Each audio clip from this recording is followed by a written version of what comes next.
Hello বন্ধুরা, কেমন আছো?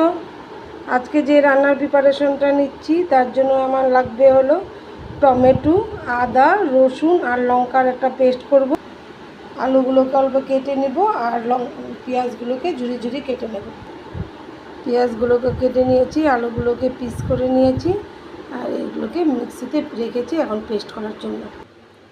একটা সাইডে বাসমতি চাল বানাতে দিয়েছি। এখন বাসমতি চাল বয়েল করে নিচ্ছি।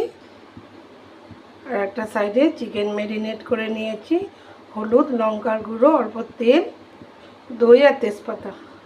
আর একটা সাইডে কড়াই গরম করতে দিয়েছি, এখন তেল দিয়ে নিচ্ছি। পেঁয়াজটা ভেজে নিচ্ছি লাল করে।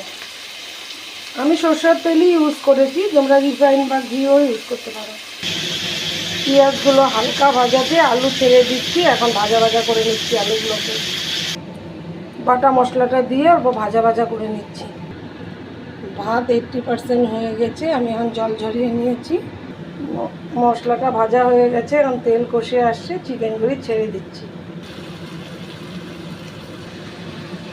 মাংসটা অনেকটা নরম হয়ে যাবে, একটু নুন অ্যাড করে দিচ্ছি। মাংসটাতে লাস্ট অল্প বিরিয়ানি মশলা দিয়ে কষিয়ে নিয়েছি। এখন হয়ে গেছে মাংস, তার উপরে এখন ভাতগুলো দিয়ে দিচ্ছি। ভাত ধুয়ে চিকেনটারে পুরো কভার করে নিয়েছি। কেশরের দুধ নিয়েছি, গোলাপ জল, মিঠা আতর আর কেওড়ার জল। এখন ঢেলে দিব ভাতের উপরে। ভাতের উপরে ঢেলে দিয়েছি, ঘি দিয়েছি। এখন ভাতের উপরে ঘি দিয়ে দিই, এখন ঢাকা দিয়ে দিচ্ছি চাপা। এখন চাপা দিয়ে 10 মিনিট রাখছি। বিরিয়ানির মশলাটি দিতে ভুলে গেছিলাম, তা আবার অ্যাড করে দিলাম। পুরো রেডি হয়ে গেছে, এখন ঢাকাটা খুলে দিচ্ছি। পুরো রেডি চিকেন বিরিয়ানি।